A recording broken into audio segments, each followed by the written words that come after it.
নমস্কার, আমি সুস্মিতা। আমার ফেসবুক পেজ, ইউটিউব চ্যানেল এবং হোয়াটসঅ্যাপ থেকে যারা আমার এই ভিডিওটা দেখছো সকলকে জানাই স্বাগত।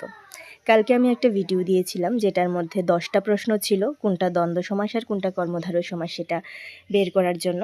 তো আজকে আমি এখানে আনসারগুলি নিয়ে এসেছি। অনেকেই আমাকে হোয়াটসঅ্যাপে আনসার লিখেছো, ফেসবুকে লিখেছো, ইউটিউবে লিখেছো।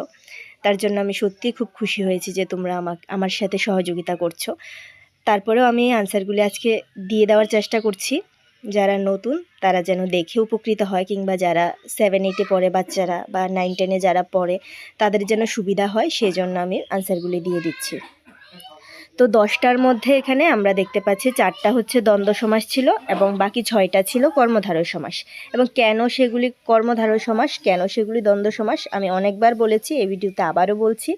কেউ যদি আগের ভিডিও দেখে না থাকো, যাতে এই ভিডিওটা দেখেই ক্লিয়ার হয়ে যায়, সেজন্য আমি আবারও বলে দিচ্ছি যে এখানে দেখো দা কুড়াল দুইটা আলাদা আলাদা জিনিস, সেই জন্য এটা দ্বন্দ্ব সমাস। আগেই বলেছি যে মাঝখানে ও দিয়ে যদি আমরা প্রকাশ করি যদি দুইটা জিনিস হয় তাহলে সেটা দ্বন্দ্ব সমাস হয়। এখানে দ্বন্দ্ব সমাস কী কী আছে? দা কুড়াল, জ্যাঠা জেঠি, মামা মামি, চোখ কান, আলাদা আলাদা সবগুলি জিনিস, সেজন্য এগুলি দ্বন্দ্ব সমাস।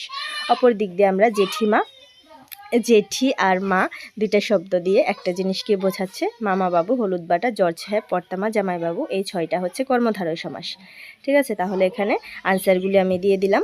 কেউ যদি আগের ভিডিওগুলি না দেখে থাকো, এই ভিডিওটা দেখে তোমাদের সবটা ক্লিয়ার হয়ে যাবে। ঠিক আছে, তাহলে এই 10টার মধ্যে 4টা ছিল দ্বন্দ্ব সমাস এবং বাকি 6টা ছিল কর্মধারয় সমাস।